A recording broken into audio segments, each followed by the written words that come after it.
Hello my dear learners, आप सभी लोग अच्छे होंगे। और अगर आपको मेरे वीडियोस मेरा कंटेंट अगर अच्छा लग रहा है तो मेरे चैनल को लाइक करें, सब्सक्राइब करें और ज़्यादा से ज़्यादा शेयर करें ताकि और लोगों को भी अच्छी अच्छी जानकारियाँ जो मैं देना चाहती हूँ वो मिले। कल मैंने आप लोगों को बायोडायवर्सिटी का इंट्रोडक्शन कवर करवा दिया था और आज मैं उसी टॉपिक से रिलेटेड उसका सब टॉपिक लेवल्स ऑफ बायोडायवर्सिटी के बारे में बताने जा रही हूँ। तो लेवल्स ऑफ बायोडायवर्सिटी हम स्टार्ट करने से पहले आपको बता दें कि जो आपके जो लेवल्स ऑफ बायोडायवर्सिटी वाला जो क्वेश्चन है आपके एग्ज़ाम में 4 मार्क्स पे पूछा जाता है और कभी कभी इसका लॉन्ग क्वेश्चन भी आता है। आपके अकॉर्डिंगली बता सकती हूँ कि मैं लॉन्ग क्वेश्चन आपके कभी कभी पूछा जाता है बायोडायवर्सिटी से रिलेटेड, तो उसमें पूरा रहता है levels of biodiversity, biodiversity importance, सब कुछ उसमें बताना पड़ता है। तो हम लेवल्स ऑफ बायोडायवर्सिटी की बात करते हैं अब। तो फर्स्ट वाला आपका है जेनेटिक डाइवर्सिटी, सेकंड है स्पीशीज डाइवर्सिटी, थर्ड है कम्युनिटी या इकोसिस्टम डाइवर्सिटी। फर्स्ट है आपका जेनेटिक डाइवर्सिटी, हम इसको जेनेटिक वेरिएबिलिटी भी कह सकते हैं क्योंकि जेनेटिक डाइवर्सिटी जो होती है अगर हम उसको समझें तो जेनेटिक डाइवर्सिटी का मतलब होता है कि जो वेरिएशंस हमारे जीन से रिलेटेड होते हैं स्पीशीज़ में जो भी वेरिएशंस आते हैं रिलेटेड टू द जीन्स में जो वेरिएशंस होते हैं उससे रिलेटेड होती है। अगर हम इसको एग्जाम्पल से समझें तो जैसे बैक्टीरियोफेज है, बैक्टीरियोफेज में 100 जीन्स हैं, माइकोप्लाज्मा है तो उसमें 450 से 700 जीन्स है, ई कोलाई है तो उसमें आपके 3200 जीन्स प्रेजेंट है। तो इस तरह करके अलग अलग जीन्स प्रेजेंट रहते हैं आपके। एंड अगर हम वेरिएशंस की बात करते हैं तो सेकेंड पॉइंट भी लिखा हुआ है morphological variation become distinctive at the levels of species. Levels of species पे मॉर्फोलॉजिकल वेरिएशन डिस्टिंक्टिव रहता है। Genetic changes due to the mutation की वजह से जेनेटिक चेंजेस होते हैं due to the environmental changes. जो आपके म्यूटेशन आपको पता ही है क्या करता है, जीन की फ्रीक्वेंसीज़ में चेंजेस ले आता है। म्यूटेशन की वजह से जेनेटिक चेंजेस हो जाते हैं, उससे भी जेनेटिक डाइवर्सिटी पे इफेक्ट पड़ता है। एंड अगर इसकी जो मेन चीज़ होती है इंपॉर्टेंट होती है जेनेटिक डाइवर्सिटी में वो ये होती है कि if an organism has greater genetic diversity it will have more it will have more sustenance against the environmental perturbation. अगर किसी भी आपके कोई भी स्पीशीज़ है उसकी अगर जेनेटिक डाइवर्सिटी अच्छी खासी जीन अच्छा खासा डाइवर्स रहता है तो वो ज़्यादातर क्या होगा, उसकी लाइफ ज़्यादा रहेगी, वो ज़्यादा सस्टेन करता है इन्वायरमेंटल पर्टिवेशंस अगर कोई भी आ जाते हैं, जैसे कि साइक्लोन हो गया, आपका फ्लड हो गया या कोई वॉल्केनिक इरप्शन हो गया, कुछ भी हो गया, तो इनमें आपका ये ज़्यादातर स्टेबल रहता है। तो जेनेटिक डाइवर्सिटी में हम इनको पढ़ते हैं, मतलब क्या हो गया कि जीन्स के लेवल में जो वेरिएशंस आते हैं वो हम जेनेटिक डाइवर्सिटी में कवर करते हैं, ठीक है। और आपका जो सेकंड वाला है वो है आपका स्पीशीज़ डाइवर्सिटी। ओके, सो आपका जो सेकंड वाला आपका स्पीशीज़ डाइवर्सिटी, आप स्पीशीज़ डाइवर्सिटी में आपको समझ में आ रहा होगा variety of species and abundance की मेजरमेंट की जाती है, ठीक है। मतलब एक स्पीशीज़ जैसे हम इसमें पढ़ते हैं, जैसे इस एग्जाम्पल में इसमें समझाया है कि टाइगर की स्पीशीज़ है पैंथेरा टिग्रिस, लायन हो गया पैंथेरा लियो, स्नो लिपर्ड हो गया पैंथेरा उन्शिया। ये सारे का जीनस क्या है, पैंथेरा ही है, पर जो डिफरेंस है आपका वो स्पीशीज़ पे डिफरेंस है। तो अगर हम किसी भी कम्युनिटी, किसी भी रीजन, कोई भी जोग्राफिकल रीजन लेते हैं उसमें कितने प्रकार के स्पीशीज़ पैंथेरा, मतलब पैंथेरा की कितनी स्पीशीज़ पाई जा रही हैं, हम उनको मेजर करते हैं स्पीशीज़ डाइवर्सिटी के अंदर में, ठीक है। जैसे पैंथेरा की स्पीशीज़ में हमारे टिग्रिस भी होता है, लियो भी होता है, उन्शिया भी होता है, तो हम कहेंगे कि पैंथेरा की कितनी है, 1 2 3 3 स्पीशीज़ ऑफ पैंथेरा, ठीक है। इस तरह से हम स्पीशीज़ की डाइवर्सिटी को मेजर करते हैं, उसकी स्पीशीज़ कितनी प्रेजेंट होती है अलग अलग नहीं गिन करके, उसकी अकॉर्डिंग टू इट्स स्पीशीज़ की क्या, उसकी जीनस के कितने सारे जीनस प्रेजेंट है, जैसे इसका टिग्रिस है, इसका अलग है, इसका अलग है। इसी तरह से हम उसकी स्पीशीज़ डाइवर्सिटी को मेजर करते हैं, ठीक है। Variations in the number of species and kinds of species as well as the number of individuals per species led to the greater diversity. और जो वेरिएशंस आते हैं जो हमको देखने को मिलते हैं उनकी वजह से क्या होता है कि डाइवर्सिटी जो होती है वो बहुत ग्रेट रहती है, इसमें ग्रेटर डाइवर्सिटी प्रेजेंट रहती है। अगर इंडिया में एग्जाम्पल की बात करूँ तो in India for example amphibian species diversity is greater in western Ghat. Western Ghats में एम्फीबियंस की स्पीशीज़ की डाइवर्सिटी क्या है, ज़्यादा है दैन द ईस्टर्न घाट से। अगर बेस्ट एग्जाम्पल की बात की जाए स्पीशीज़ डाइवर्सिटी में तो वो क्या है, कोरल रीफ, जो कि लार्जेस्ट कोरल रीफ होता है। और ये कहाँ पे है, कि ऑस्ट्रेलिया पे है। Coral reef is in Australia, okay.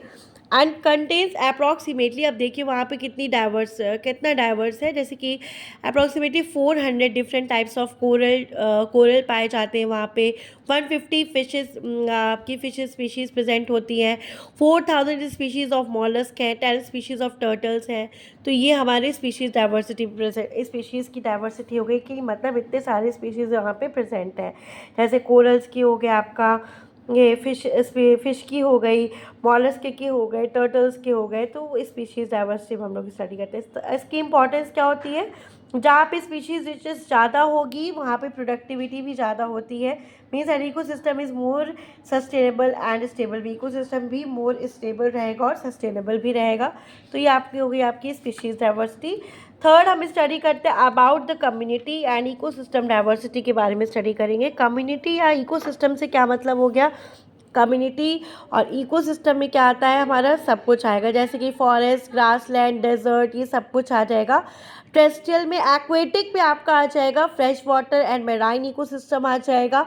तो ecosystem variety present in a geographical area, एक जोग्राफिकल एरिया में कितनी इकोसिस्टम वैरायटी प्रेजेंट होती है वो हमारे आ जाते हैं इकोसिस्टम या इकोलॉजिकल डाइवर्सिटी में आपका। ऐसे एग्जाम्पल की एक बात करें, एग्जाम्पल में आपका आएगा टेरेस्ट्रियल में फॉरेस्ट, ग्रासलैंड, डेजर्ट, एक्वेटिक में fresh water, marine and ecosystem आ गया। इसको हम और भी क्या कह सकते हैं, इकोलॉजिकल डाइवर्सिटी भी कह सकते हैं। Within a geographical area there are a variable number of ecosystem and habitat. बहुत सारे वेरिएबल नंबर ऑफ इकोसिस्टम या हैबिटेट एक जोग्राफिकल एरिया में प्रेजेंट हो सकते हैं। इकोसिस्टम डाइवर्सिटी जो होती है वो 3 टाइप्स की होती है आपकी, alpha diversity, beta diversity and gamma diversity. Alpha diversity क्या होती है, with in community diversity. Beta diversity between community diversity. और जो गामा डाइवर्सिटी होती है वो पूरे होल जोग्राफिकल रीजन की डाइवर्सिटी, मतलब कितने स्पीशीज़ वहाँ पे प्रेजेंट है। तो अल्फा डाइवर्सिटी की बात करें तो it represent the diversity of organism, that is the number of species in a given community और हैबिटेट। इन नंबर को रिप्रेजेंट करती है कि कितने नंबर में प्रेजेंट है, तो वो अल्फा डाइवर्सिटी में आ जाएगा आपका। Beta diversity, it appears in a range of community due to replacement of species along the gradient of habitat और the communities within a given geographical area. इसका मतलब इसमें तो आपको पता है अल्फा डाइवर्सिटी में तो सिंपल कहा गया है कि एक गिवन कम्युनिटी में कितने ऑर्गेनिजम्स पाए जाते हैं। कोई भी एक कम्युनिटी हो सकती है, कम्युनिटी में कितने, जैसे एक कम्युनिटी ये हो गई उसमें मान लीजिए बहुत सारी बर्ड्स प्रेजेंट हैं या कुछ भी प्रेजेंट है, तो वो सिर्फ बर्ड्स को ही गिन के मतलब बता देगा कि 1 2 3 4 अलग अलग टाइप की बर्ड्स प्रेजेंट हैं। मान लीजिए दो मान लीजिए आपकी ग्रीन कलर की हो गई, आपकी दो आपकी ऐसी प्रेजेंट है आपका, और कुछ बर्ड्स जो हैं वो ऐसी हैं, दो ऐसी हैं, दो तीन ऐसी हो गई आपकी, मान लीजिए ये तीन ऐसी हो गई।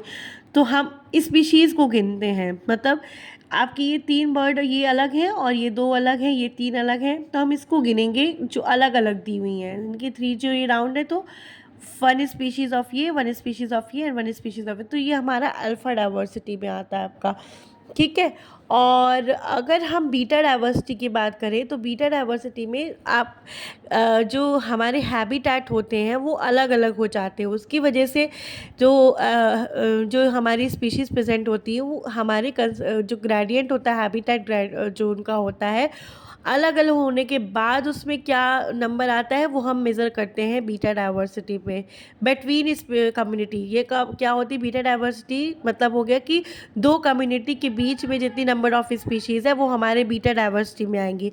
गामा डाइवर्सिटी में क्या होता है, मतलब इसमें हम ऑल टोटल पूरे जोग्राफिकल रेंज की बात करते हैं, वो हमारी गामा डाइवर्सिटी होती है। पूरे जोग्राफिकल रेंज में कितनी स्पीशीज़ पाई जा रही हैं।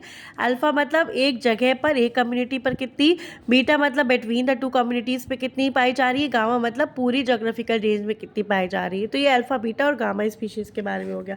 अगर हम तीनों को अगर कंपेयर करें, अल्फ़ा बीटा और गामा स्पीशीज़ तीनों को कंपेयर करके देखें, तो अल्फ़ा को हम कह सकते हैं measured by counting the number of taxa with in a particular area और कम्युनिटी और इकोसिस्टम। अल्फ़ा को हम कैसे मेज़र कर सकते हैं, हम कोई भी एक नंबर ऑफ़ टैक्सा हम ले लें या with in a particular area, एक कोई एरिया है वहाँ पर आपकी उस स्पीशीज़ कितनी पाई जा रही है, हम उसको मेज़र कर लें तो वो अल्फ़ा का आ जाएगा। बीटा में diversity between the two adjacent ecosystem, adjacent ecosystem में जो डाइवर्सिटी प्रेजेंट है उनको हम कंपेयर करके उनके नंबर को ऑब्टेन करते हैं बीटा डाइवर्सिटी में। Gamma diversity it refers to the diversity of habitat over a total landscape और जोग्राफिकल एरिया। और टोटल लैंडस्केप या जोग्राफिकल एरिया में मतलब कितना आपका ये पाया जा रहा है, कितनी स्पीशीज़ प्रेजेंट है वो हम इसमें मेज़र करते हैं।